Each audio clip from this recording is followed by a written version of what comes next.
Halo teman-teman, apa kabar?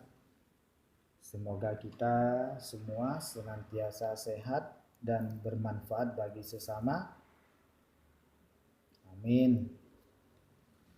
Puji syukur kehadirat Yang Maha Kuasa atas segala berkat karunia-Nya dan rezeki ini, sehingga kita semua masih sehat walafiat dan bisa terus berkarya.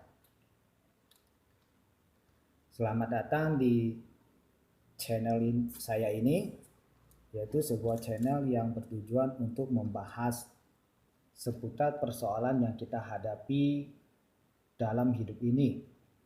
Bagaimana cara kita menyikapi dan mengatasinya, atau apa solusinya? Inilah yang akan kita bahas di dalam channel ini. Jadi teman-teman di sini boleh merequest atau mengajukan persoalannya. Nanti akan kita bahas bersama di video berikutnya. Oke?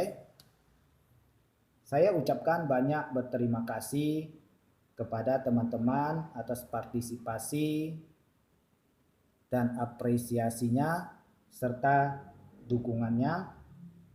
Semoga kebaikan hatinya dapat bermanfaat bagi sesama, dan kebaikan hati teman-teman akan dicatat oleh Tuhan sebagai jasa pahala, serta dimuliakan dan dimudahkan rezekinya. Amin. Nah, sekarang saya akan membacakan request dari salah satu teman. Sebelumnya sudah merequest ya.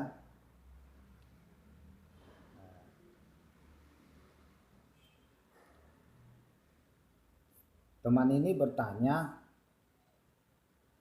bagaimana kita menyikapi sebuah kegagalan? Saya percaya teman-teman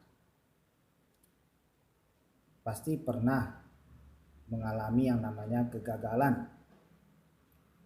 Di sini kita akan bahas bersama. Tiada kesuksesan tanpa kegagalan. Jika kita ingin sukses, maka kita akan gagal dulu. Itulah namanya proses belajar. Jadi tidak ada yang namanya sukses tanpa gagal, kecuali seseorang belajar dari pengalaman orang lain yang gagal. Walaupun bisa demikian, itu biasa tidak akan bertahan lama, sebab ia tidak melalui proses belajar dari pengalamannya sendiri. Maka harus merasakannya sendiri. Jangan menggunakan cara yang instan. Sekarang pilihannya, mau gagal di awal atau gagal di puncak? Pasti kita memilih gagalnya di awal. Maka dari itu kita jangan menyerah atau berputus asa.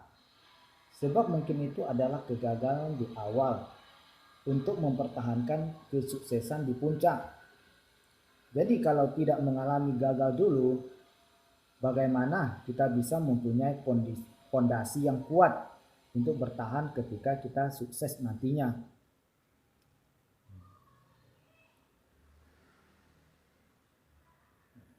Di balik kegagalan ini ya, ada makna yang tersirat yang bisa kita pelajari.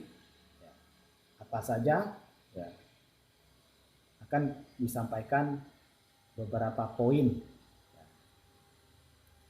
Setiap orang perlu merasakan yang namanya gagal agar ia bisa introspeksi diri dan memperbaiki dirinya. Mengapa kita bisa gagal? Itu pasti ada sebabnya. Jadi kita introspeksi diri dulu ya.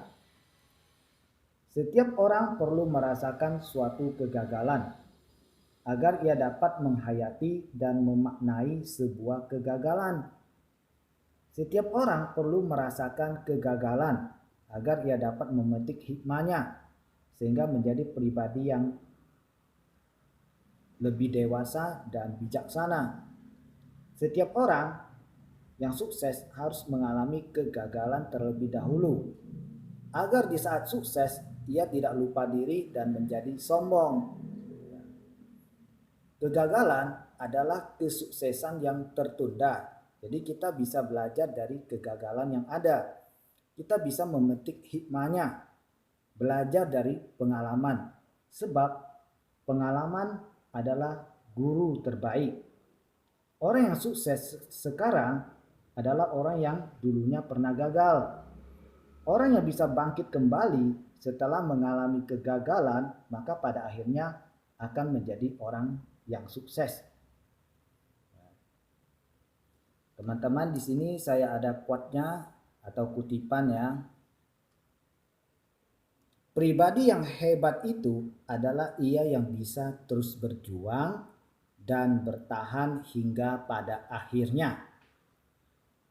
Sebagian orang bisa terus berjuang hingga berada di puncak kesuksesan, namun ia tidak dapat mempertahankan posisinya. Akhirnya jatuh kembali ke titik awal. Dan lebih banyak lagi orang yang bisa terus berjuang hingga merasa lelah, akhirnya menyerah di tengah jalan, padahal dia sudah mendekati kesuksesan itu. Semoga kita semua bisa bangkit kembali setelah mengalami kegagalan dan menjadi pribadi yang tangguh untuk meraih sukses yang lebih besar. Amin. Jadi nggak apa-apa ya teman, kalau kita gagal. Gagal itu biasa. Yang penting kita mau bangkit kembali. Itu baru luar biasa. Demikian ya. Semoga kita semua senantiasa sehat dan bermanfaat bagi sesama. Amin.